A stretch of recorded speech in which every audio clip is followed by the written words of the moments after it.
Investir em 2023 não está fácil para ninguém. No início do ano tivemos a crise das Americanas, depois a crise bancária nos Estados Unidos, crise bancária na Europa, agora no Brasil tem uma crise de crédito com muitas empresas entrando em recuperação judicial, muitas delas inclusive conseguindo na justiça a suspensão do pagamento das suas obrigações. Fundos imobiliários também estão sendo impactados por isso, empresas deixando de pagar aluguéis, os que são os fundos de papel que investem em títulos de dívida estão deixando de receber os rendimentos, o que impacta os dividendos recebidos pelo cotistas. O cenário é bastante desafiador, muito incerto, e a gente teve agora o período em que o Banco Central manteve a taxa Selic em 13,75%, quando muitas pessoas acharam que poderia já ter um alívio, já ter uma baixa agora porque a inflação está controlada, assim as pessoas achavam. Mas no vídeo de hoje eu vou trazer 3 motivos que eu acho que poderia fazer a taxa Selic cair, mas que eu acho que não vai acontecer. E antes de a gente entrar diretamente no assunto do vídeo,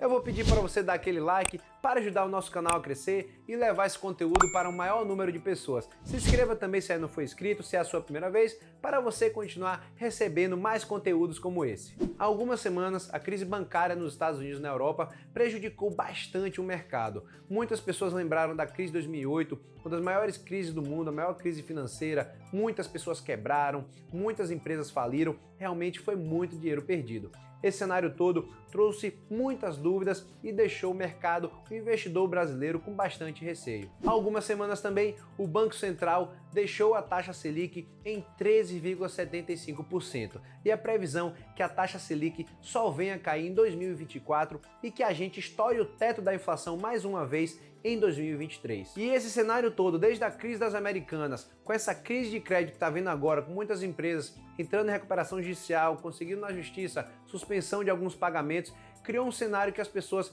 começaram a ficar muito otimistas em relação à atuação do Banco Central. Poderia entender que o Banco Central iria aliviar, pegar um pouquinho mais leve em virtude desse cenário todo e dar um fôlego para os investidores que já vêm sofrendo bastante com a queda na cotação das empresas e de fundos imobiliários. Acontece que quando a gente está no meio do furacão, fica muito mais difícil ter uma visão racional da situação econômica como um todo. Então a gente começa a ter um lado mais emocional, querendo apenas desejar que a taxa Selic baixe para a gente ganhar mais dinheiro com ações e fundos imobiliários, mas não é assim que o mercado funciona. E o primeiro motivo é o próprio caso da Americanas, que levantou um receio muito grande no mercado, que poderia se expandir para o mercado de varejo como um todo, prejudicar a saúde financeira das empresas de varejo e assim também prejudicar outras empresas de forma geral. Mas acontece que o mercado todo entendeu que a crise das Americanas foi algo mais específico, algo pontual da própria gestão e governança da companhia. É um caso grande sim, é um caso importante, mas não é nada sistêmico, e é por isso que isso não deve afetar a taxa de juros no curto prazo.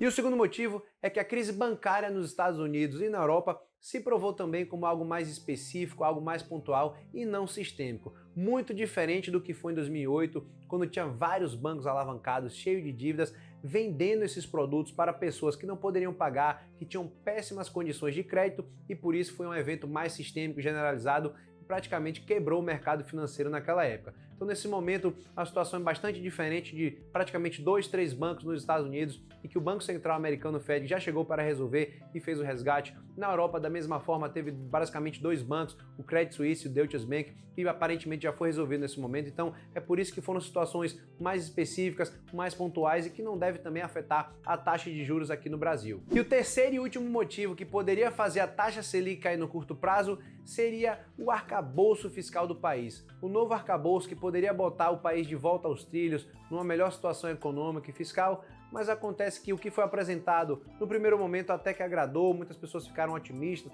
achando que poderia dar certo, mas em apenas um dia diversos especialistas e economistas viram que realmente a proposta estava surreal, muito otimista, esperançosa, criando números do nada, explicando algumas coisas no futuro que poderiam dar certo, mas sem dar motivos, razões e embasar de fato. E é por isso que logo depois de subir na quinta-feira, na sexta-feira o mercado caiu demais, realmente vendo que a proposta não tinha muita base, não tinha fundamento, não era o que o mercado esperava. E o que realmente importa e que vem pesando na condução da política monetária do Banco Central do Brasil é a inflação.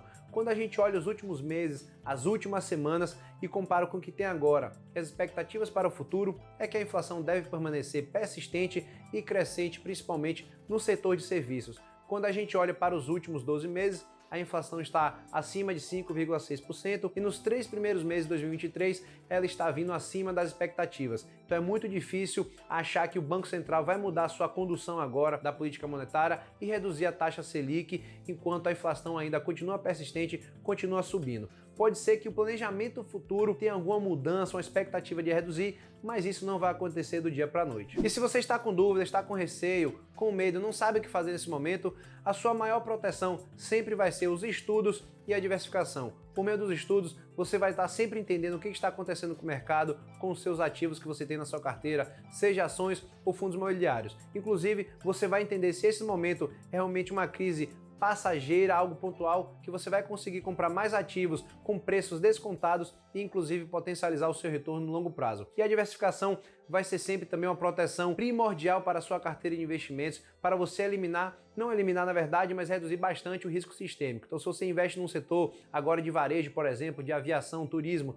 que está passando por momentos muito difíceis, se você investir em energia, saneamento, bancos, você está mais protegido, seu patrimônio não vai oscilar tanto negativamente, você vai criar um conforto psicológico e vai continuar seguindo a sua estratégia de fazer os aportes mensais. E pelo vídeo de hoje é isso, pessoal. Espero que vocês tenham gostado. Realmente eu quis trazer minha visão sobre a macroeconomia que a gente está passando agora no Brasil e do mundo. É um assunto que eu não gosto muito de trabalhar porque eu acho mais perda de tempo do que a gente focar nos nossos estudos e nossos investimentos, mas é importante de vez em quando a gente trazer porque é muita coisa errada que é falada, muita besteira nas mídias sociais, nos jornais, enfim, e você acaba sendo impactado com isso, eu sei que é inevitável. Então, quis trazer minha visão para poder trazer um pouco mais de conforto, mais alívio, e por favor, deixe nos comentários se você ficou com qualquer dúvida, alguma coisa que não tenha ficado muito clara.